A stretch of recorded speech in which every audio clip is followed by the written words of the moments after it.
여러분은 한 나라가 다른 나라의 운명을 통째로 바꾼 장면을 본 적 있으십니까?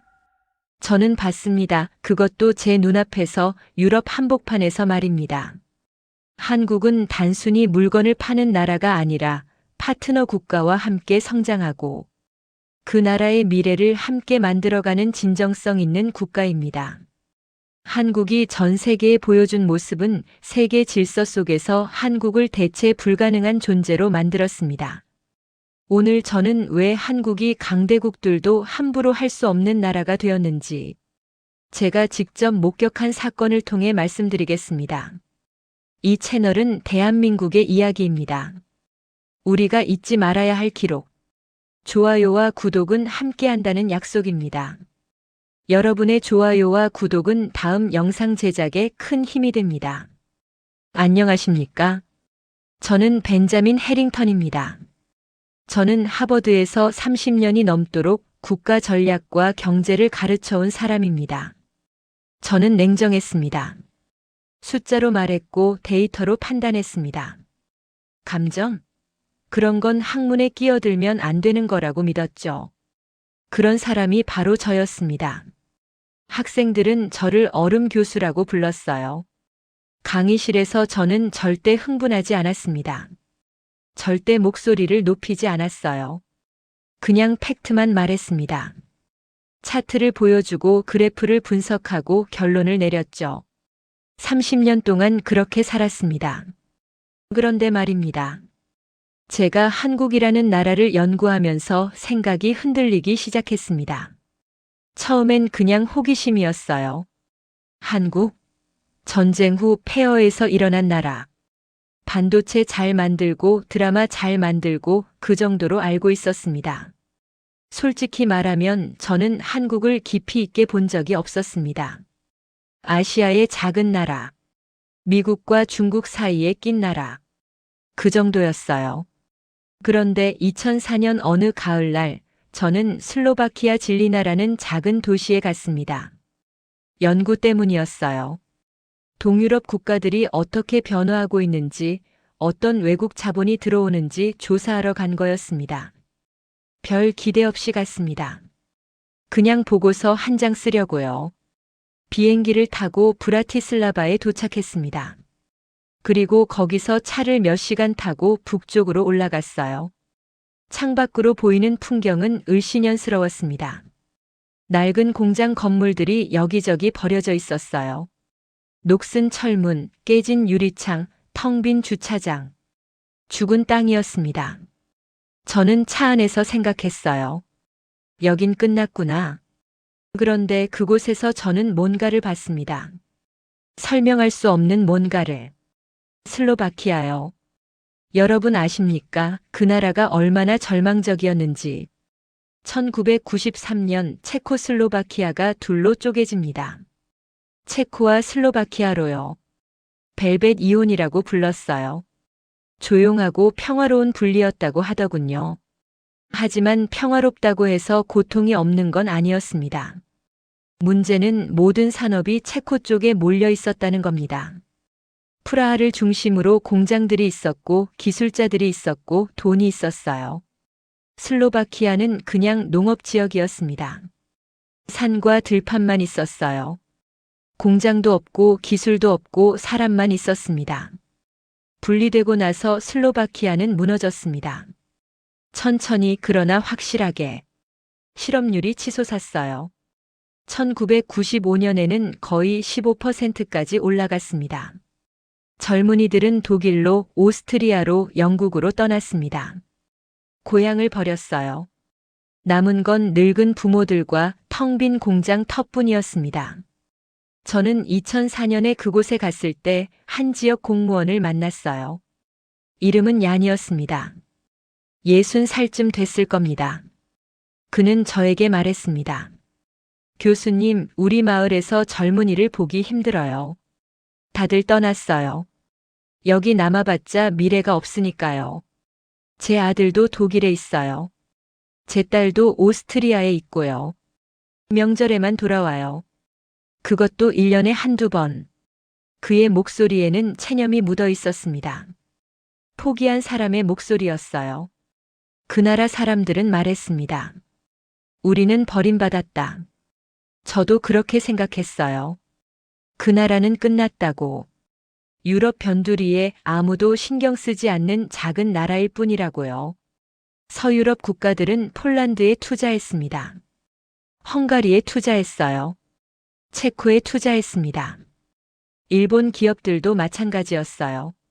미국 기업들도요. 그런데 슬로바키아는요? 아무도 안 왔습니다. 너무 작고 너무 가난하고 너무 멀다고 생각했으니까요. 그런데 이상한 일이 벌어졌습니다. 2004년 한국의 한 자동차 회사가 슬로바키아에 공장을 짓겠다고 발표한 겁니다. 저는 그 뉴스를 듣고 어이가 없었어요. 미쳤나? 솔직히 그렇게 생각했습니다. 왜냐하면요, 그 당시 유럽에는 훨씬 좋은 선택지가 있었거든요. 폴란드 같은 나라요. 인구도 많고 인프라도 있고 이미 서유럽 기업들이 들어가 있던 곳이었습니다. 폴란드는 4천만 인구가 있었어요. 시장이 컸습니다. 그런데 슬로바키아는 500만 밖에 안 됐어요. 폴란드는 독일 바로 옆이었습니다. 물류가 편했어요. 그런데 슬로바키아는 산으로 둘러싸인 내륙 국가였습니다. 폴란드는 이미 여러 외국 기업들이 있었어요. 생태계가 있었습니다. 그런데 슬로바키아는 아무것도 없었어요. 상식적으로 생각하면 답은 명백했습니다. 폴란드. 그런데 한국은 슬로바키아를 택했어요. 왜? 아무도 가지 않는 곳으로. 아무것도 없는 곳으로. 저는 이해할 수 없었습니다. 경제적으로 말이 안 됐거든요. 제 동료 교수들도 다들 고개를 저었어요. 한국 사람들 판단 착오했네. 너무 모험적이야. 3년 안에 철수할 거야. 모두들 그렇게 수군거렸습니다. 저도 같은 생각이었어요. 망하겠구나. 저 회사 큰 실수했어. 그런데 말입니다. 제가 그곳에 직접 가보니까요. 뭔가 달랐습니다. 저는 2005년 초봄에 진리나 공장 건설 현장에 갔습니다. 아직 추운 날씨였어요. 눈이 녹지 않은 땅 위에서 공사가 한창이었습니다. 공사장 주변엔 슬로바키아 사람들이 모여 있었어요. 수백 명이었습니다. 일자리를 얻으려고 기다리는 사람들이었어요. 저는 그들의 얼굴을 봤습니다. 간절했어요. 눈빛이 살아있었습니다. 몇 년 동안 죽어있던 그 눈빛이 다시 살아나고 있었어요. 한 남자가 추운 날씨에 떨면서 서 있었습니다. 30살쯤 됐을까요? 저는 그에게 다가가서 물었어요. 왜 이렇게 추운 날씨에 여기 서 계세요? 그는 저를 봤습니다. 그리고 이렇게 말했어요. 교수님, 저는 6년 동안 제대로 된 일자리가 없었어요.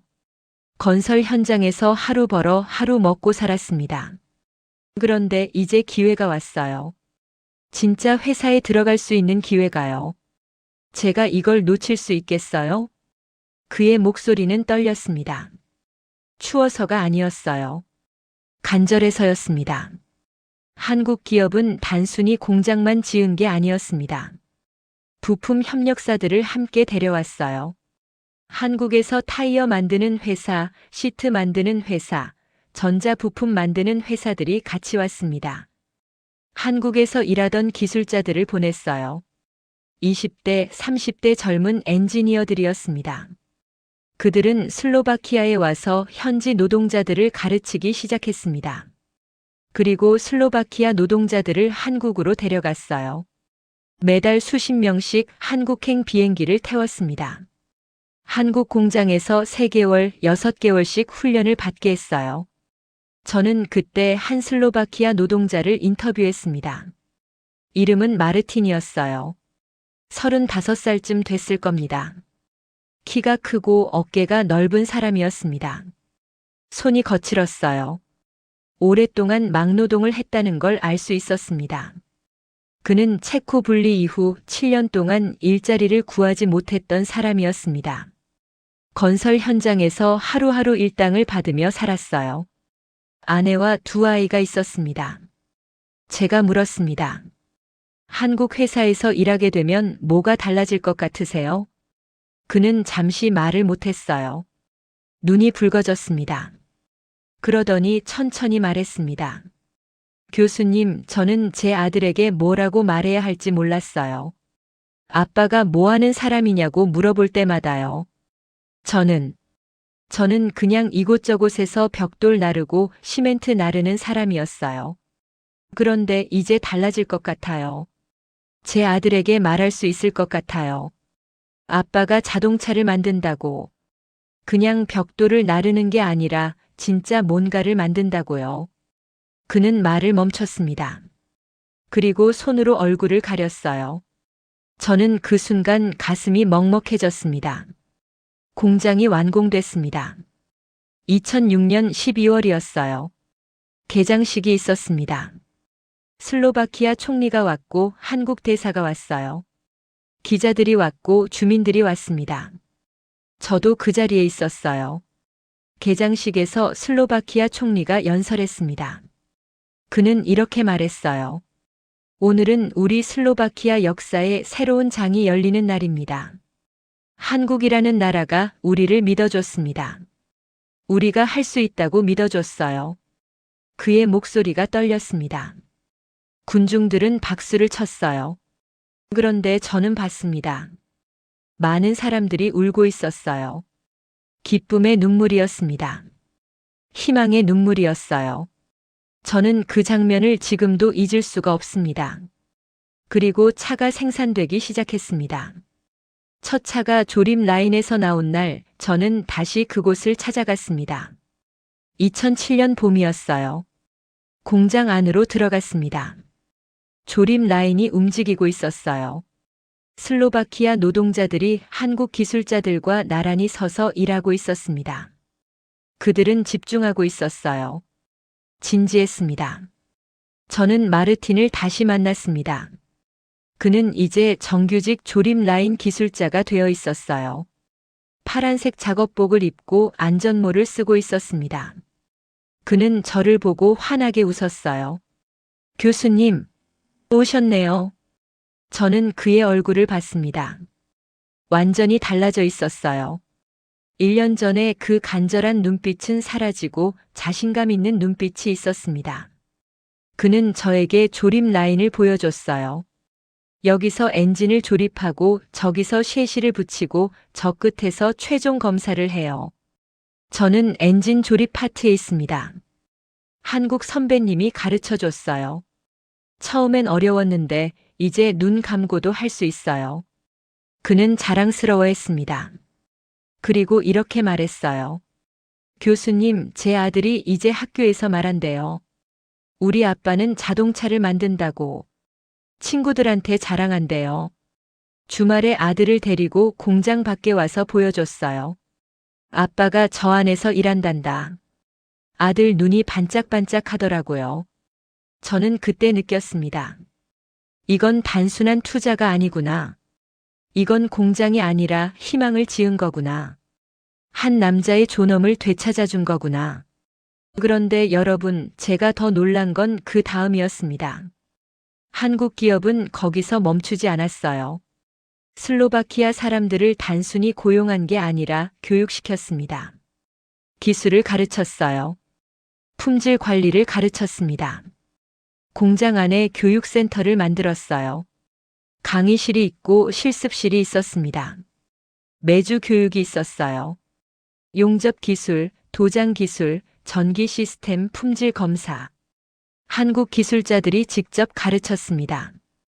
저는 한 교육 세션을 참관했어요. 한국인 엔지니어 1명이 슬로바키아 노동자 15명에게 용접 기술을 가르치고 있었습니다. 그 한국인 엔지니어는 30살쯤 됐을까요? 젊었어요. 그런데 가르치는 모습이 진지했습니다. 열정적이었어요. 그는 통역을 통해 말했습니다. 여러분, 이 용접이 왜 중요한지 아세요? 이게 제대로 안 되면 차 전체가 위험해져요. 타는 사람이 위험해집니다. 우리는 그냥 차를 만드는 게 아니에요. 사람의 생명을 지키는 걸 만드는 거예요. 슬로바키아 노동자들은 고개를 끄덕였습니다. 집중하고 있었어요. 그 한국인 엔지니어는 하나하나 시범을 보였습니다. 그리고 노동자들이 직접 해보게 했어요. 잘못하면 멈추고 다시 가르쳤습니다. 인내심이 있었어요. 수업이 끝나고 저는 그 한국인 엔지니어에게 물었습니다. 왜 이렇게 열심히 가르치시나요? 그는 잠시 생각하더니 말했습니다. 교수님, 저희가 여기 온 이유는 차를 만들기 위해서만이 아니에요. 좋은 차를 만들기 위해서예요. 그러려면 이 사람들이 진짜 기술을 배워야 해요. 대충 가르쳐서 대충 만들면 그건 우리 회사 이름에도 안 좋고 이 나라 사람들한테도 안 좋아요. 저는 고개를 끄덕였습니다. 그는 계속 말했어요. 그리고 저희도 옛날에 배웠잖아요. 처음부터 잘한 게 아니었어요. 누가 가르쳐 줬으니까 배운 거예요. 그러니까 이제 저희가 가르쳐 줄 차례죠. 저는 그 말을 듣고 뭔가 가슴이 뭉클했습니다. 저는 공장 안을 더 둘러봤습니다. 슬로바키아 노동자들이 한국 기술자들과 나란히 서서 일하고 있었어요. 언어가 달라도 문화가 달라도 그들은 같은 목표를 보고 있었습니다. 좋은 차를 만들자. 세계 어디에 내놔도 부끄럽지 않은 차를 만들자. 저는 한 슬로바키아 반장에게 물었습니다. 이름은 페터였어요. 40살쯤 됐을 겁니다. 한국 사람들은 어떤가요? 함께 일하기 어렵지 않나요? 그는 웃으며 말했습니다. 교수님, 처음엔 좀 힘들었어요. 속도가 빠르거든요. 한국 사람들은 모든 걸 빨리빨리 해요. 저희는 좀 천천히 하는 스타일인데 말이죠. 그는 잠시 멈췄습니다. 그런데요, 교수님. 그 사람들은 우리를 무시하지 않아요. 우리가 못 배워서 모른다고 생각하지 않아요. 그냥 아직 안 배웠을 뿐이라고 생각해요. 그래서 가르쳐 줘요. 진심으로요. 밤늦게까지 남아서 가르쳐 줘요. 주말에도 와서 가르쳐 줘요. 그의 목소리에는 감사가 묻어 있었습니다. 그리고 교수님, 그 사람들은 우리를 동료로 봐요. 부하 직원이 아니라요. 같이 일하는 사람으로 봐요. 그게 제일 좋아요. 저는 그 말을 듣고 가슴 한구석이 뜨거워졌습니다. 시간이 흘렀습니다. 2007년 여름 저는 다시 진리나를 찾았어요. 공장이 가동된 지 6개월쯤 됐을 때였습니다. 완전히 달라져 있었어요. 공장 주변에 마을이 생겼습니다. 식당이 생기고 상점이 생기고 아파트가 지어졌어요. 빈 땅이었던 곳에 건물들이 올라가고 있었습니다. 사람들이 돌아왔습니다. 독일로 떠났던 젊은이들이, 오스트리아로 갔던 사람들이 고향으로 돌아오기 시작한 겁니다. 왜냐고요? 일자리가 있었으니까요. 미래가 있었으니까요. 저는 한 카페에 들어갔습니다. 새로 생긴 카페였어요. 주인은 젊은 여성이었습니다. 27살쯤 됐을까요? 제가 물었습니다. 언제 이 카페를 여셨어요? 그녀가 답했습니다. 3달 전이요. 저는 5년 동안 빈에서 웨이트리스로 일했어요. 그런데 공장이 생기고 사람들이 돌아오더라고요. 그래서 저도 돌아왔어요. 고향에서 장사하고 싶었어요. 그녀는 웃었습니다. 이제 손님이 많아요. 공장 직원들이 오고 협력사 직원들이 오고 새로 이사 온 사람들이 와요. 장사가 잘 돼요. 그런데 그것보다 좋은 게 제가 고향에 있다는 거예요. 부모님 곁에 있다는 거요. 저는 고개를 끄덕였습니다. 한 기업이 들어와서 한 마을 전체가 다시 살아나고 있었습니다. 2008년 세계 금융 위기가 터졌어요. 9월이었습니다. 리먼 브라더스가 파산했고 세계 경제가 흔들렸습니다. 유럽 전체가 공황에 빠졌어요. 많은 공장들이 문을 닫았습니다. 노동자들이 거리로 쏟아져 나왔어요. 저는 걱정했습니다. 슬로바키아 공장도 문을 닫는 거 아닐까? 한국 기업도 버티지 못하는 거 아닐까? 10월에 저는 슬로바키아에 전화를 걸었습니다. 페터에게요. 페터, 거기 상황 어때요? 공장은 괜찮아요? 페터가 답했습니다. 교수님, 걱정했어요. 저희도 많이 걱정했어요. 다른 공장들이 문 닫는다는 소식 들으면서요. 그런데요, 교수님. 그는 잠시 멈췄습니다. 한국 본사에서 연락이 왔어요. 우리는 공장 안 닫는데요. 오히려 생산 유지한대요. 저는 믿을 수가 없었습니다. 정말요? 왜죠? 페터가 말했습니다. 한국 사장님이 직접 오셨어요. 전 직원 모아놓고 말씀하셨어요. 우리가 힘들지만 여러분도 힘듭니다. 우리가 지금 떠나면 여러분은 어떻게 됩니까? 우리는 함께 이 위기를 견디겠습니다. 그렇게 말씀하셨어요. 저는 할 말을 잃었습니다. 세계 경제가 무너지는데 어떻게 생산을 유지할 수 있죠? 나중에 안 사실입니다만 한국 본사가 적자를 감수했다고 해요. 본사에서 돈을 지원했답니다. 슬로바키아 공장을 살리기 위해서요. 왜요? 페터가 말했던 그대로였습니다. 우리가 떠나면 슬로바키아 사람들은 어떻게 되느냐? 그 한마디였습니다. 2009년 위기가 계속됐습니다. 유럽 곳곳에서 공장들이 문을 닫았어요. 실업률이 치솟았습니다. 거리에는 시위대가 나왔어요. 그런데 진리나 공장은 돌아가고 있었습니다. 저는 2009년 여름에 다시 그곳을 찾았어요. 마르틴을 만났습니다. 그는 여전히 조립 라인에서 일하고 있었어요. 그런데 표정이 밝았습니다. 교수님, 우리 살아남았어요. 그는 웃으며 말했습니다. 주변 나라들 공장 많이 문 닫았잖아요. 그런데 우리는 살아남았어요. 한국 회사 덕분에요. 저는 물었습니다. 직원들 분위기는 어때요? 마르틴이 답했습니다. 교수님, 다들 고마워해요. 한국 회사가 우리를 버리지 않았다는 거요. 위기 때 함께 있어줬다는 거요. 그래서 다들 더 열심히 일해요. 더 좋은 차 만들려고 해요. 우리가 할 수 있는 건 그것밖에 없으니까요. 그는 잠시 멈췄습니다.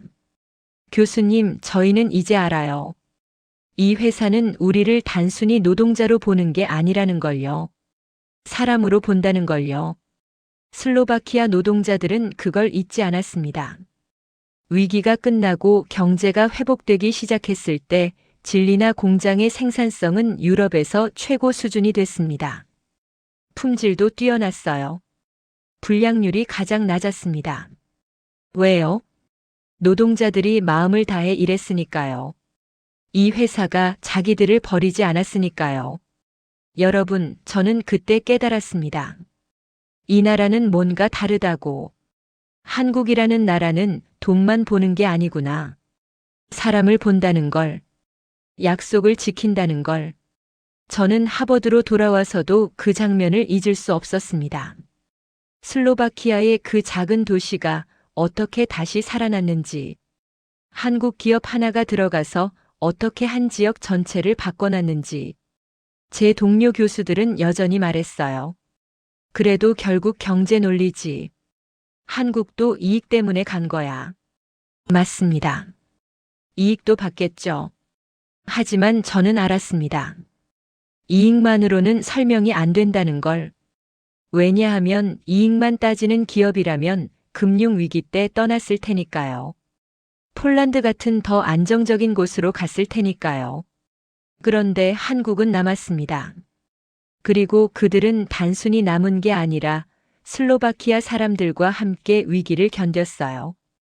2010년 저는 다시 진리나를 방문했습니다.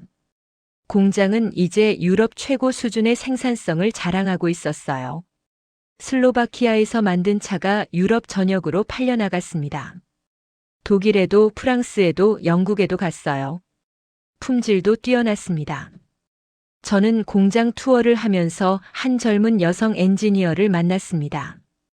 이름은 루치아였어요. 28살이었습니다. 그녀는 공장 품질관리부서에서 일하고 있었어요. 대학에서 기계공학을 전공했다고 했습니다. 저는 그녀와 이야기를 나눴습니다. 언제부터 여기서 일하셨어요? 1년 됐어요. 졸업하고 바로 여기 입사했어요. 왜 이 회사를 선택하셨어요? 루치아는 잠시 생각하더니 말했습니다. 제 아버지가 이 공장에서 일하거든요. 저는 놀랐습니다. 아버지가 여기 계세요? 네, 조립 라인에서 일하세요. 마르틴이에요. 저는 깜짝 놀랐습니다. 마르틴. 제가 2005년에 처음 만났던 그 사람. 간절한 눈빛으로 일자리를 기다리던 그 사람. 아들에게 자동차를 만든다고 말하고 싶다던 그 사람. 그의 딸이 바로 이 젊은 엔지니어였습니다. 저는 물었습니다.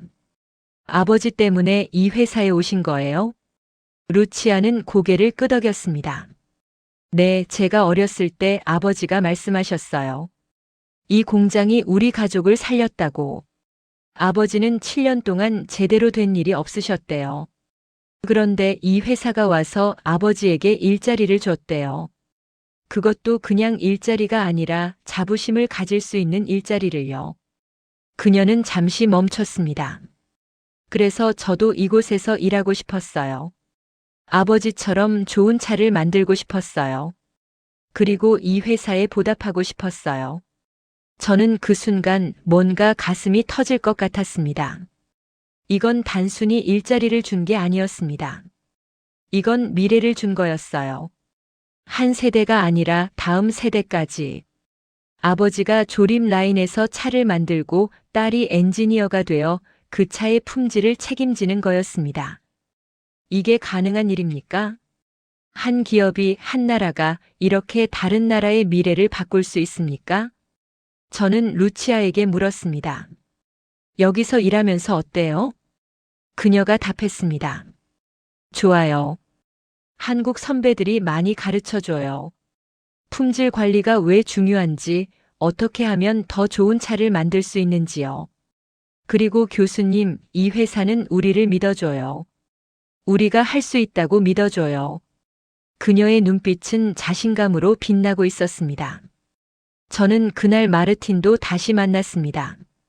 점심시간에 구내식당에서였어요. 그는 이제 48살이 됐고 머리에 흰머리가 조금 섞여 있었습니다. 하지만 얼굴은 밝았어요. 교수님, 오셨네요. 그는 반갑게 인사했습니다. 저는 그와 함께 앉아서 이야기를 나눴어요. 마르틴, 딸이 여기서 일한다면서요? 그는 환하게 웃었습니다. 네, 품질관리부서에 있어요. 제 딸이 엔지니어예요, 교수님. 10년 전만 해도 상상도 못했어요. 그의 목소리에는 자부심이 가득했습니다. 아들은요? 대학에서 경영학 공부하고 있어요. 내년에 졸업해요. 여기 입사할 건가요? 마르틴은 웃었습니다. 아들은 다른 데 가고 싶어 해요. 자기 길을 찾고 싶대요. 저는 좋다고 했어요. 이제 선택할 수 있으니까요. 10년 전에는 선택이 없었어요. 그냥 살아남는 게 전부였죠. 그런데 이제는 선택할 수 있어요. 제 아이들이 꿈을 꿀 수 있어요. 저는 그의 말을 들으며 고개를 끄덕였습니다. 저는 그동안 수많은 나라를 연구했습니다. 미국 기업들이 멕시코에 공장을 짓는 걸 봤고, 일본 기업들이 동남아시아에 진출하는 걸 봤어요. 유럽 기업들이 동유럽으로 가는 것도 봤습니다. 그런데 한국처럼 한 곳은 없었습니다. 왜냐하면 다른 나라들은 싸게 만들 곳을 찾았거든요. 인건비가 낮은 곳, 규제가 느슨한 곳, 세금이 적은 곳을 찾았습니다. 그런데 한국은 달랐어요. 한국은 가장 절박한 곳을 찾았습니다. 가장 도움이 필요한 곳을 찾았어요. 그리고 그곳에 단순히 공장만 짓지 않았습니다. 시스템을 가져왔어요. 기술을 나눴습니다. 사람을 키웠어요. 저는 생각했습니다. 이 나라는 대체 뭐지? 한국이라는 나라는 대체 어떤 나라기에 이런 선택을 하는 걸까? 저는 답을 찾고 싶었습니다. 그래서 한국을 더 깊이 파고들었어요. 한국 역사를 읽었습니다. 한국 사람들을 만났어요. 한국 기업들을 연구했습니다. 그리고 저는 알게 됐습니다. 한국이라는 나라가 어디서 왔는지, 어떻게 여기까지 온 건지, 왜 슬로바키아 같은 작은 나라를 포기하지 않았는지. 여러분, 한국은 70년 전만 해도 세계에서 가장 가난한 나라 중 하나였습니다. 전쟁으로 모든 게 불타버린 나라였어요. 1953년 전쟁이 끝났을 때 한국의 1인당 국민소득은 67달러였습니다. 아프리카의 가나보다 못 살았어요. 필리핀보다 가난했습니다. 아무것도 없었습니다. 자원도 없고 기술도 없고 돈도 없었어요. 그런데 그 나라 사람들은 포기하지 않았습니다. 맨손으로 시작했어요. 다른 나라들이 도와줬습니다. 미국이 도왔고 유럽이 도왔어요. 원조를 받았습니다. 기술을 배웠어요. 그 도움으로 한국은 일어섰습니다. 그리고 한국 사람들은 기억했습니다. 우리도 도움을 받았다. 그러니까 우리도 누군가를 도와야 한다. 그게 한국이 슬로바키아에 간 이유였습니다. 이익도 있었겠지만 그것만은 아니었어요. 그들은 자신들이 받았던 도움을 다른 나라에 돌려주고 싶었던 겁니다. 저는 2015년에 마지막으로 슬로바키아를 방문했습니다. 그때쯤이면 공장이 세워진 지 거의 10년이 된 시점이었어요. 질리나는 완전히 다른 도시가 되어 있었습니다. 인구가 늘었어요. 2005년만 해도 인구가 줄어들던 도시였는데 이제는 늘어나고 있었습니다. 젊은이들이 돌아왔고 아이들이 태어났어요. 거리는 활기찼습니다. 카페가 생기고 영화관이 생기고 쇼핑몰이 생겼어요. 공원에는 아이들이 뛰어놀고 있었습니다. 그리고 무엇보다 사람들의 표정이 달랐어요. 희망이 있었습니다. 미래가 있었어요. 저는 거리를 걸으면서 한 노인을 만났습니다. 얀이었어요. 2004년에 제가 처음 만났던 그 공무원이었습니다. 그는 이제 은퇴했다고 했어요. 교수님 기억하세요? 10년 전에 만났잖아요. 물론 기억하죠. 그때 말씀하셨죠. 젊은이들이 다 떠났다고. 얀은 고개를 끄덕였습니다. 맞아요. 그때는 정말 절망적이었어요. 이 도시가 죽어가고 있었죠. 그런데 이제 보세요. 그는 거리를 가리켰습니다. 사람들이 돌아왔어요. 제 아들도 독일에서 돌아왔어요. 이제 여기서 식당을 해요. 손녀도 여기서 태어났어요. 한국 회사 덕분이에요. 그의 눈에는 눈물이 맺혔습니다. 교수님, 저는 이 도시가 다시 살아나는 걸 볼 수 있을 거라고 생각 안 했어요. 그런데 살아났어요. 한국이 우리를 살렸어요. 저는 그날 오후 마르틴을 마지막으로 만났습니다. 그는 이제 50살이 넘었고 여전히 공장에서 일하고 있었어요. 하지만 이제 그는 선배 기술자였습니다. 신입사원들을 가르치는 사람이 됐어요. 제가 물었습니다. 마르틴, 지난 10년을 돌아보면 어떤 느낌이 드세요? 그는 한참을 생각하더니 천천히 말했습니다. 교수님, 저는 제 인생이 바뀐 게 아니에요.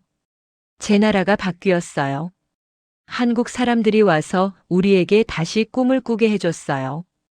우리가 뭔가 할 수 있는 사람들이라는 걸 보여줬어요. 그는 잠시 말을 멈췄습니다. 그러더니 이렇게 덧붙였어요. 제 딸이 이제 엔지니어가 됐어요.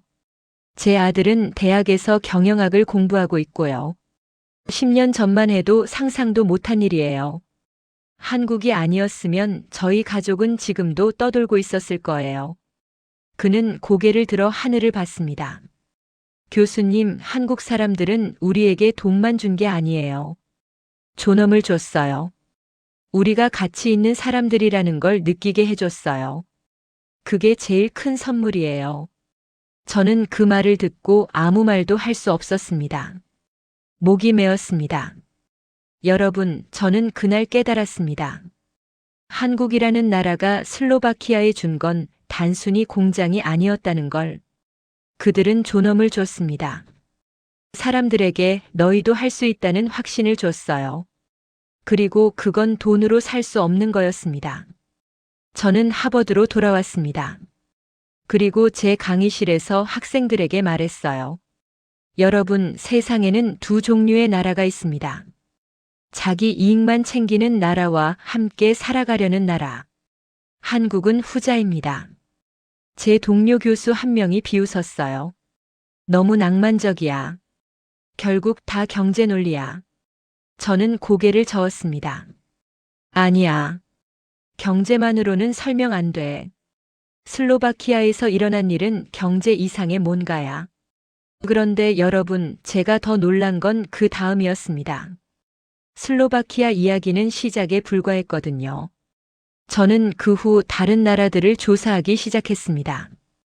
한국이 슬로바키아 말고 또 어디에 갔는지. 그리고 저는 충격을 받았어요. 폴란드에도 갔더군요. 체코에도 갔고요. 터키에도 갔습니다. 인도에도 멕시코에도 브라질에도 갔어요. 그런데 그들이 간 곳마다 똑같은 일이 벌어지고 있었습니다.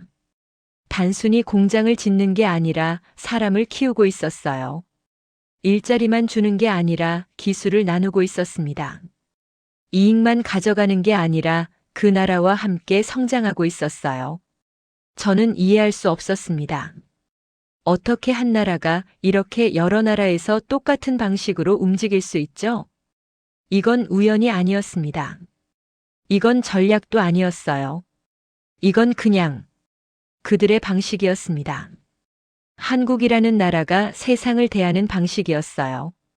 저는 2018년 한국을 직접 방문했습니다. 처음이었어요. 인천공항에 도착했을 때 저는 긴장했습니다. 제가 그동안 연구하고 존경하게 된 나라를 직접 보는 거니까요. 공항에서 나와 서울로 가는 길 저는 창밖을 봤습니다. 현대적인 건물들이 즐비했어요. 깨끗한 거리, 빠르게 움직이는 사람들.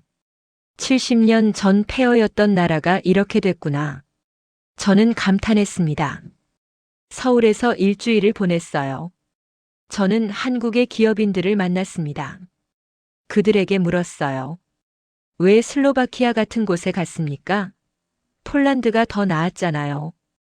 경제적으로도 더 합리적이었잖아요. 그들은 잠시 생각하더니 이렇게 답했습니다. 우리는 돈이 많은 곳보다 우리가 필요한 곳에 가고 싶었어요. 저는 그 말을 듣고 할 말을 잃었습니다. 그들은 계속 말했어요. 우리도 어려웠던 시절이 있었어요. 1960년대, 70년대요. 아무도 우리를 안 도와줬을 때 몇몇 나라가 손을 내밀어 줬어요. 미국이 도와줬고 독일이 기술을 가르쳐 줬어요. 우리는 그걸 잊지 않았어요. 그래서 이제 우리가 손을 내밀 차례라고 생각했어요. 한 기업인은 이렇게 덧붙였습니다. 그리고요, 교수님. 우리는 알아요. 혼자서는 못 산다는 걸요. 함께 가야 한다는 걸요. 슬로바키아가 잘 되면 우리도 잘 돼요. 그들이 좋은 부품을 만들면 우리가 좋은 차를 만들 수 있어요. 그게 함께 사는 거예요. 저는 그 말을 듣고 가슴이 뜨거워졌습니다. 여러분, 저는 그 순간 깨달았습니다. 한국이라는 나라는 자기들이 받은 걸 돌려주는 나라구나. 그들은 기억하는 나라였습니다. 가난했던 시절을 기억하고 도움받았던 순간을 기억하고 그래서 이제 자기들이 도울 차례라고 믿는 나라였어요. 저는 한국에서 일주일을 보냈습니다. 기업인들을 만나고 정부 관계자들을 만나고 평범한 사람들도 만났어요. 그리고 저는 느꼈습니다. 이 나라 사람들은 뭔가 다르다고. 그들은 빠릅니다. 일을 빨리 해요. 결정도 빠르고 실행도 빠릅니다. 하지만 그들이 빠른 이유는 조급해서가 아니었어요. 시간이 없다는 걸 알기 때문이었습니다. 지금 안 하면 기회가 사라진다. 그들은 그걸 알고 있었어요. 왜냐하면 그들은 기회를 놓쳤던 경험이 있으니까요. 전쟁 후 아무것도 없을 때 기회를 잡지 못하면 끝이라는 걸 배웠으니까요. 그래서 그들은 빠르게 움직입니다. 하지만 빠르다고 해서 막 가는 게 아니에요. 방향은 정확합니다. 목표는 명확해요. 그리고 그들은 혼자 가지 않습니다. 함께 갑니다. 슬로바키아 사람들과 함께, 폴란드 사람들과 함께, 터키 사람들과 함께. 저는 한국을 떠나면서 확신했습니다. 이 나라는 세계를 바꿀 거라고. 이미 바꾸고 있다고.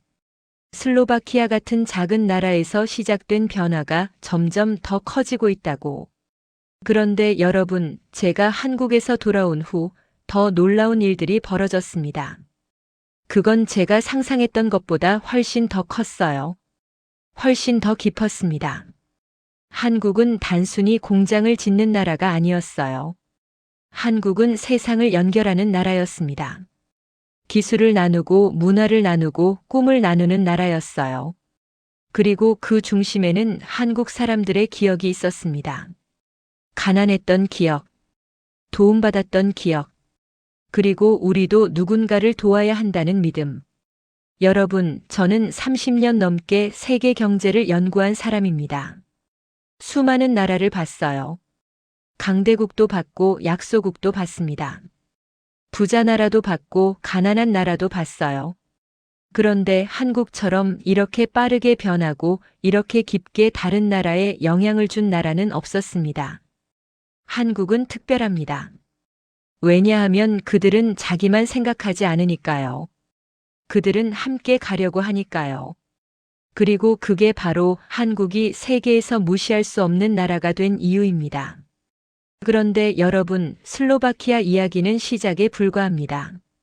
제가 그 후에 발견한 것들은 제 인생의 확신을 완전히 바꿔놨어요. 한국이라는 나라가 대체 어떤 나라인지, 왜 이 나라는 이렇게 움직이는지, 그리고 앞으로 이 나라가 세계를 어떻게 바꿀 건지, 저는 그 모든 걸 봤습니다. 제 눈으로 직접 봤어요. 그 이야기를 이제 여러분께 들려드리겠습니다. 그 선택의 결과는 숫자로 증명되기 시작했습니다. 2007년 슬로바키아의 자동차 생산량은 유럽에서 가장 빠르게 증가했습니다. 2008년에는 연간 30만 대를 넘어섰어요. 2010년에는 50만 대를 돌파했습니다. 그런데 여러분, 저는 숫자보다 더 중요한 걸 봤습니다. 사람이 바뀌는 걸 봤어요. 진리나의 실업률은 2005년 18%에서 2010년 6%로 떨어졌습니다. 하지만 그건 단순한 통계가 아니었어요. 그 뒤에는 사람이 있었습니다. 일자리를 찾던 아버지가 있었고, 고향으로 돌아온 딸이 있었고, 다시 꿈을 꾸기 시작한 젊은이들이 있었어요. 저는 그 변화를 직접 봤습니다. 2012년 봄, 저는 다시 진리나에 갔습니다. 거리를 걸으면서 저는 놀랐어요. 완전히 다른 도시였습니다. 새로 지어진 아파트 단지가 있었어요. 어린이 놀이터에서 아이들이 웃으며 뛰어놀고 있었습니다. 카페 테라스에서 사람들이 커피를 마시며 이야기를 나누고 있었어요. 한 서점 앞에 멈춰 섰습니다. 예전에는 없던 서점이었어요. 안으로 들어갔습니다. 주인은 60살쯤 된 여성이었습니다. 언제 이 서점을 여셨어요? 그녀가 답했습니다. 3년 전이요. 저는 교사였어요. 은퇴하고 나서 뭘 할까 고민했는데 서점을 하고 싶었어요. 예전 같았으면 못했을 거예요. 책 사는 사람이 없었으니까요. 그런데 이제는 달라요. 사람들이 책을 사요. 아이들 교육서도 사고 소설도 사고 자기 개발서도 사요. 그녀는 웃었습니다. 사람들에게 미래가 생기니까 배우고 싶어 하더라고요. 저는 그 말을 듣고 고개를 끄덕였습니다. 저녁에 저는 한식당에 갔습니다. 새로 생긴 레스토랑이었어요. 현대적인 인테리어에 메뉴도 다양했습니다. 주인이 저에게 인사했습니다. 어서 오세요, 교수님. 저는 깜짝 놀랐습니다. 저를 아세요? 네, 몇 년 전에 봤어요. 공장에서요. 저는 거기서 일했었어요. 용접 기술자였습니다. 그는 35살쯤 됐을 겁니다. 그런데 왜 식당을 하세요? 그가 답했습니다. 공장에서 돈을 모았어요. 5년 동안 열심히 일하고 돈을 모았습니다. 그리고 제 꿈이었던 식당을 열었어요. 한국 회사 덕분에 가능했어요. 안정적으로 일하고 돈을 모을 수 있었으니까요. 그는 자랑스러워했습니다. 이제 제 동생도 저를 도와줘요. 동생은 대학 졸업하고 요리를 배웠어요. 우리 가족이 다 함께 이 식당을 키우고 있어요. 저는 음식을 먹으면서 생각했습니다. 한 공장이 한 도시의 생태계 전체를 바꿨구나. 단순히 차를 만드는 사람만 생긴 게 아니라 서점 주인도 생기고 식당 주인도 생기고 선생님도 필요하고 의사도 필요하고 한 산업이 들어오면서 도시 전체가 살아났습니다. 그런데 여러분, 저는 그때 깨달았습니다. 이건 우연이 아니라는 걸. 한국이 슬로바키아에서 한 일은 그냥 하나의 사례가 아니었어요. 이건 그들의 방식이었습니다. 저는 다른 나라들을 조사하기 시작했어요. 한국이 또 어디에 갔는지, 그리고 거기서 무엇을 했는지. 2013년 저는 베트남에 갔습니다. 하노이에서 차로 2시간 거리에 있는 공단이었어요. 한국 기업들이 모여 있는 곳이었습니다. 그곳에서 저는 똑같은 패턴을 봤습니다. 공장을 짓고 현지인을 고용하고 기술을 가르치고 함께 성장하는 패턴. 저는 한 베트남 노동자를 인터뷰했습니다. 이름은 응웬이었어요. 28살이었습니다. 한국 회사에서 일하는 게 어때요? 그가 답했습니다. 좋아요. 많이 배워요. 한국 선배들이 하나하나 가르쳐줘요. 그리고 저를 믿어줘요. 제가 할 수 있다고 믿어줘요. 저는 물었습니다. 다른 외국 회사에서도 일해봤어요? 네, 미국 회사에서 1년 일했어요. 그런데 거기는 달랐어요. 저는 그냥 시키는 일만 했어요. 배우는 게 없었어요.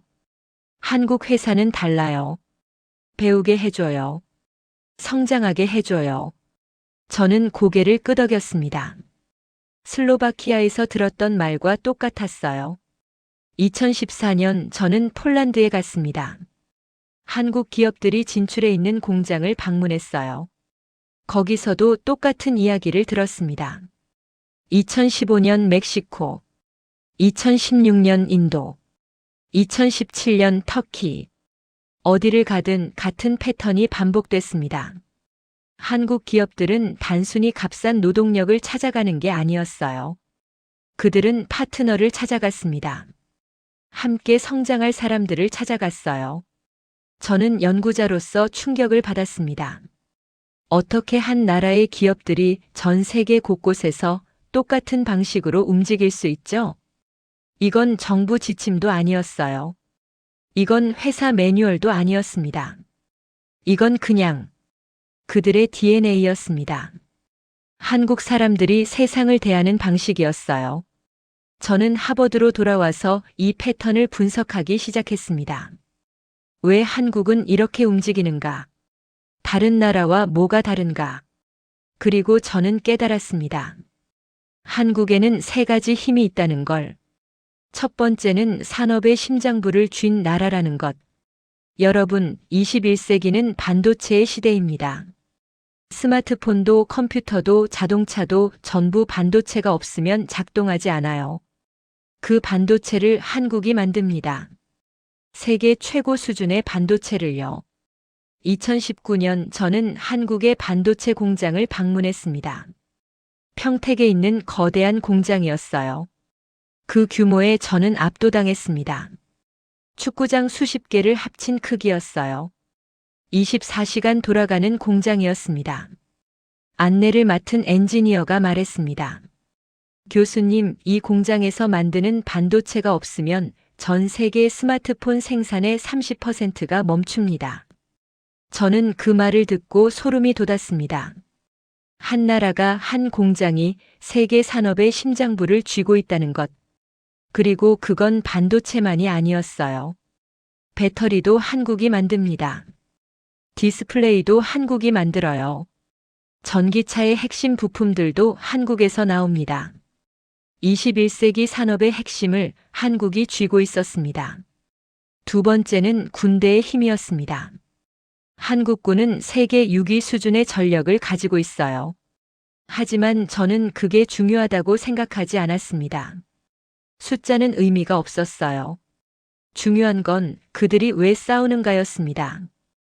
2022년 저는 한국의 한 젊은 군인을 인터뷰했습니다. 23살이었어요. 의무 복무 중이었습니다. 제가 물었습니다. 왜 싸우나요? 전쟁이 나면 왜 싸울 건가요?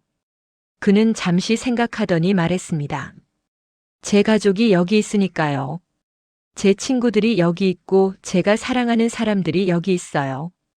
누가 이 나라를 지키겠어요? 제가 지켜야죠.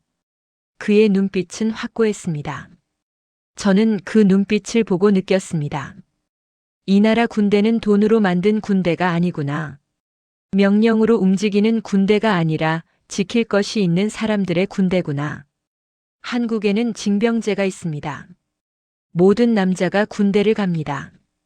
부자 집 아들도 가난한 집 아들도 대학생도 연예인도요. 그들은 2년 가까이 군대에서 봉사합니다. 왜요? 이 나라를 지키기 위해서요. 그리고 저는 깨달았습니다. 한국군이 강한 이유는 무기가 좋아서가 아니라 지킬 것이 있어서라는 걸. 싸울 수 있어서가 아니라 반드시 지켜야 할 것이 있어서라는 걸. 세 번째는 문화의 힘이었습니다. 여러분, 전 세계 사람들이 지금 한국 드라마를 봅니다. 한국 음악을 듣고 한국 영화를 보고 한국 음식을 먹어요. 저도 봤습니다. 처음엔 이해할 수 없었어요. 한국 드라마가 뭐가 특별하지? 그래서 하나 봤습니다. 그리고 2개 봤어요. 그리고 멈출 수 없었습니다. 2020년 코로나 팬데믹이 터졌을 때 저는 집에 갇혀 있었습니다. 심심했어요. 그래서 넷플릭스를 켰습니다. 한국 드라마가 추천 목록에 떠 있더군요. 뭐 한번 볼까? 그렇게 시작했습니다. 그런데 여러분, 저는 그 드라마를 보면서 울었습니다. 55살 된 하버드 교수가 집에서 혼자 울었어요. 왜냐하면 그 드라마는 사람을 이야기했거든요. 돈이나 권력이 아니라 사람의 마음을, 사람의 관계를, 사람의 고통을 이야기했어요. 저는 그때 깨달았습니다. 한국 문화가 전 세계를 사로잡은 이유를요. 그들은 인간의 보편적인 감정을 건드리니까요. 가족, 사랑, 우정, 희생, 성장. 국적을 넘어서 언어를 넘어서 모든 사람이 공감할 수 있는 이야기를 하니까요. 그런데 여러분, 저는 이 3가지 힘을 연구하면서 깨달았습니다. 이 힘들이 어디서 왔는지를요. 이건 하루아침에 만들어진 게 아니었습니다. 이건 한국 사람들의 DNA에 새겨진 거였어요. 저는 한국 역사를 더 깊이 파고들었습니다. 그리고 저는 봤습니다. 그들이 어디서 왔는지를. 1950년 한국 전쟁이 터졌습니다. 3년 동안 전쟁이 계속됐어요. 수백만 명이 죽었습니다. 도시는 불탔고 공장은 무너졌어요. 1953년 전쟁이 끝났을 때 한국에는 아무것도 남지 않았습니다. 폐허였어요. 사람들은 굶주렸습니다. 집도 없고 일자리도 없었어요. 그런데 그 사람들은 포기하지 않았습니다. 저는 한 다큐멘터리를 봤습니다. 1960년대 한국을 찍은 영상이었어요. 한 여성이 나왔습니다. 30살쯤 됐을까요? 그녀는 공장에서 일하고 있었어요. 재봉틀로 옷을 만들고 있었습니다. 카메라가 그녀에게 물었습니다. 왜 이렇게 열심히 일하세요? 그녀가 답했습니다.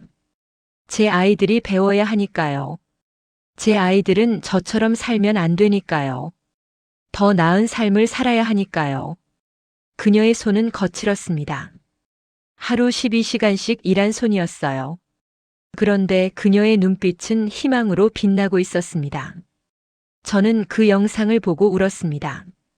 한국 사람들은 자식을 위해 모든 걸 바쳤습니다. 교육에 투자했어요. 가난해도 힘들어도 아이들을 학교에 보냈습니다. 왜냐하면 그들은 알았거든요. 배움만이 가난에서 벗어나는 길이라는 걸. 그래서 한국에는 대학 진학률이 세계에서 가장 높습니다. 그래서 한국 학생들은 밤늦게까지 공부합니다. 그들은 게을러서 그러는 게 아니에요. 더 나은 미래를 원하기 때문이에요. 부모가 흘린 땀을 헛되게 하고 싶지 않기 때문입니다. 저는 그걸 이해했습니다. 한국의 교육열은 단순한 경쟁심이 아니라 생존의 문제였다는 걸. 그리고 그 교육이 지금의 한국을 만들었습니다. 1997년 IMF 외환위기가 터졌습니다. 한국 경제가 무너졌어요. 회사들이 파산했고 사람들이 일자리를 잃었습니다. 나라 전체가 흔들렸어요. 그런데 한국 사람들은 무엇을 했을까요? 금을 모았습니다. 집에 있던 금반지, 금목걸이, 결혼반지까지 꺼내서 나라에 팔았어요. 왜요? 나라를 살리기 위해서요. 저는 그 뉴스를 봤을 때 믿을 수 없었습니다. 어떻게 국민들이 자발적으로 금을 모으지? 하지만 그들은 모았습니다. 225톤의 금이 모였어요. 할머니들이 평생 모은 금반지를 내놓았고 주부들이 결혼반지를 내놓았습니다. 젊은이들도 아이들도 모두가 동참했어요. 저는 그 장면을 보고 깨달았습니다. 이 나라 사람들은 함께 산다는 걸요. 위기가 오면 혼자 살려고 하는 게 아니라 함께 버티려고 한다는 걸요. 2020년 코로나 팬데믹이 왔을 때도 마찬가지였습니다. 한국은 세계에서 가장 빠르게 대응했어요. 검사를 신속하게 했고 마스크를 공급했고 의료 시스템을 가동했습니다. 그런데 놀라운 건 국민들의 협조였어요. 사람들은 마스크를 썼습니다. 불평하지 않았어요. 사회적 거리두기를 지켰습니다. 왜냐하면 그들은 알았거든요. 이게 나 혼자만의 문제가 아니라 우리 모두의 문제라는 걸. 내가 마스크를 쓰는 건 나를 지키는 게 아니라 옆 사람을 지키는 거라는 걸. 저는 그걸 보면서 감탄했습니다. 이 나라 사람들은 공동체를 이해하는구나. 그리고 그 결과 한국은 세계에서 가장 성공적으로 코로나를 관리한 나라 중 하나가 됐습니다. 여러분, 저는 이 모든 걸 보면서 깨달았습니다. 한국의 힘은 시스템에서 나오는 게 아니라는 걸. 사람에게서 나온다는 걸. 그들의 선택에서 나온다는 걸. 한국 사람들은 선택했습니다. 가난 속에서도 아이들을 교육시키기로. 전쟁의 폐허 속에서도 다시 일어서기로. 위기가 왔을 때 함께 버티기로. 그리고 세계로 나갈 때 혼자가 아니라 함께 가기로. 이건 정부가 시킨 게 아니었어요. 이건 회사가 강요한 게 아니었습니다. 이건 그냥 그들이 선택한 길이었어요. 저는 2023년에 다시 슬로바키아를 방문했습니다. 거의 20년 만이었어요. 질리나는 이제 슬로바키아에서 가장 번영하는 도시 중 하나가 되어 있었습니다. 저는 공장 앞에 섰습니다. 그리고 생각했어요. 여기서 모든 게 시작됐구나. 마르틴을 찾았습니다. 그는 이제 60살이 넘었고 은퇴를 앞두고 있었어요. 우리는 공장 근처 카페에 앉아서 이야기를 나눴습니다. 제가 물었습니다. 마르틴, 지난 20년을 돌아보면 어떤 느낌이 드세요? 그는 한참을 말없이 커피를 마셨습니다. 그러더니 천천히 말했어요. 교수님, 제 인생이 2번 시작된 것 같아요. 한 번은 제가 태어났을 때고 또 한 번은 한국 회사가 왔을 때예요. 그는 창밖을 봤습니다. 제 딸이 이제 가정을 꾸렸어요. 엔지니어로 잘 살고 있어요. 제 아들은 회사를 차렸어요. 손자도 2이나 생겼고요. 그의 눈에 눈물이 맺혔습니다. 교수님, 20년 전 제가 무슨 생각을 했는지 아세요? 내 아이들도 나처럼 살겠구나. 그런 생각했어요. 절망이었어요. 그런데 한국이 와서 모든 게 바뀌었어요. 그는 저를 봤습니다. 한국 사람들은 우리에게 돈만 준 게 아니에요. 믿음을 줬어요. 우리가 할 수 있다는 믿음을요. 그게 제일 큰 선물이었어요. 저는 그의 손을 잡았습니다. 말을 할 수 없었어요. 저는 그날 밤 호텔방에서 생각했습니다. 30년 동안 세계 경제를 연구하면서 저는 많은 나라를 봤어요. 강한 나라도 봤고 부자 나라도 봤습니다. 그런데 한국처럼 다른 나라의 인생을 바꾸는 나라는 없었어요. 한국은 더 이상 작은 나라가 아닙니다. 경제 규모로는 세계 10위권이에요. 하지만 숫자가 중요한 게 아닙니다. 중요한 건 이 나라가 세계에 미치는 영향입니다. 한국이 없으면 스마트폰이 만들어지지 않습니다. 한국이 없으면 전기차가 달리지 않아요. 한국이 없으면 전 세계 사람들이 보는 드라마가 없습니다. 한국은 대체 불가능한 나라가 됐어요. 그런데 여러분, 제가 정말 놀라운 건 그게 아닙니다. 한국이 경제적으로 중요해서 놀라운 게 아니에요. 한국이 사람을 대하는 방식 때문에 놀랍습니다. 그들은 슬로바키아를 착취하지 않았어요. 그들은 베트남을 이용하지 않았습니다. 그들은 파트너를 만들었어요. 함께 성장할 사람들을 만들었습니다. 이게 얼마나 드문 일인지 아십니까? 역사를 보세요. 강대국들은 약소국을 착취했어요. 자원을 빼앗고 사람을 부렸고 떠났습니다. 그게 제국의 역사였어요. 그런데 한국은 달랐습니다. 그들은 제국을 만들지 않았어요. 그들은 친구를 만들었습니다. 저는 학자로서 한국을 연구했습니다. 하지만 이제 저는 학자로서가 아니라 한 사람으로서 한국을 존경합니다. 이 나라가 보여준 것은 경제 성장의 모델이 아니에요. 이건 인간이 함께 살아가는 모델입니다. 한국 사람들은 증명했어요. 경쟁만으로는 안 된다는 걸, 협력해야 한다는 걸, 혼자 가면 빠르지만 함께 가면 멀리 간다는 걸. 저는 이제 제 강의실에서 학생들에게 말합니다. 여러분, 21세기를 이해하고 싶으면 한국을 보세요. 한국이 어떻게 움직이는지 보세요. 그들이 어떻게 세계와 협력하는지 보세요. 그게 미래입니다. 2024년 저는 마지막으로 한국을 방문했습니다. 서울 거리를 걸으면서 저는 감탄했어요. 이 나라는 멈추지 않는다는 걸 느꼈습니다. 항상 움직이고 항상 변화하고 항상 앞으로 가고 있었어요. 저는 한 젊은 한국인을 인터뷰했습니다. 25살이었어요. 스타트업을 하고 있었습니다. 무슨 사업을 하세요? 인공지능 관련 사업이요. 아직 작지만 크게 키우고 싶어요. 왜 창업했어요? 그는 웃었습니다. 교수님, 저는 뭔가 만들고 싶어요. 세상에 없던 걸 만들고 싶어요. 그리고 그걸 통해서 사람들을 도와주고 싶어요. 저는 그의 눈빛을 봤습니다. 자신감이 있었어요. 두려움이 없었습니다. 그는 실패를 두려워하지 않았어요. 왜냐하면 그는 알았거든요. 실패해도 다시 일어설 수 있다는 걸. 이 나라가, 이 사회가 다시 기회를 준다는 걸. 여러분, 저는 이 모든 이야기를 하면서 한 가지를 말하고 싶습니다. 한국은 기적이 아닙니다. 한국은 운이 좋아서 여기까지 온 게 아니에요. 한국은 선택의 결과입니다. 매 순간 올바른 선택을 한 결과예요. 가난할 때 교육을 선택했고, 위기가 왔을 때 함께 버티기를 선택했고, 세계로 나갈 때 협력을 선택했습니다.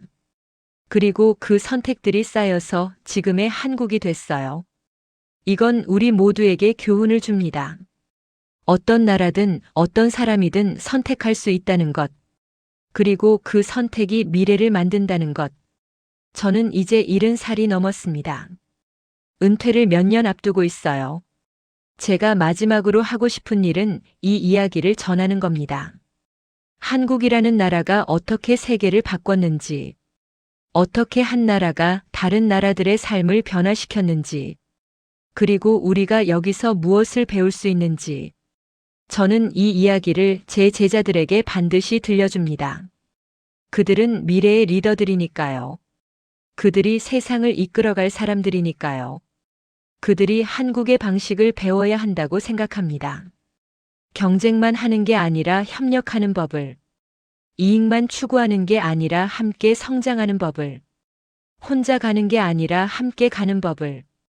여러분, 이 이야기는 여기서 끝이 아닙니다. 한국의 이야기는 계속되고 있어요. 지금 이 순간에도 한국은 움직이고 있습니다. 새로운 기술을 개발하고 새로운 파트너를 만들고 새로운 미래를 만들고 있어요. 슬로바키아에서 시작된 그 이야기는 이제 전 세계로 퍼져나가고 있습니다. 그리고 저는 확신합니다. 앞으로 10년, 20년 후에도 한국은 세계를 놀라게 할 거라고. 왜냐하면 그들은 멈추지 않으니까요. 그들은 항상 앞으로 가니까요. 그들은 함께 가니까요. 저는 오늘 여러분에게 이 이야기를 들려드렸습니다. 한 하버드 교수가 30년 동안 연구하면서 깨달은 이야기를요. 한국이라는 나라가 왜 특별한지, 왜 이 나라를 무시할 수 없는지, 왜 이 나라가 세계의 미래에 중요한지, 저는 이 이야기를 통해 여러분이 뭔가 느끼셨기를 바랍니다. 한국에 대해서가 아니라 우리 자신에 대해서요. 우리도 선택할 수 있다는 것, 우리도 변화를 만들 수 있다는 것, 우리도 함께 갈 수 있다는 것. 이 이야기를 저는 제 제자들에게 반드시 들려줍니다. 그리고 이제 여러분에게도 들려드렸습니다. 감사합니다. 오늘 이야기가 좋았다면 다음 이야기도 꼭 함께 해주세요. 구독과 좋아요는 저에게 큰 힘이 됩니다.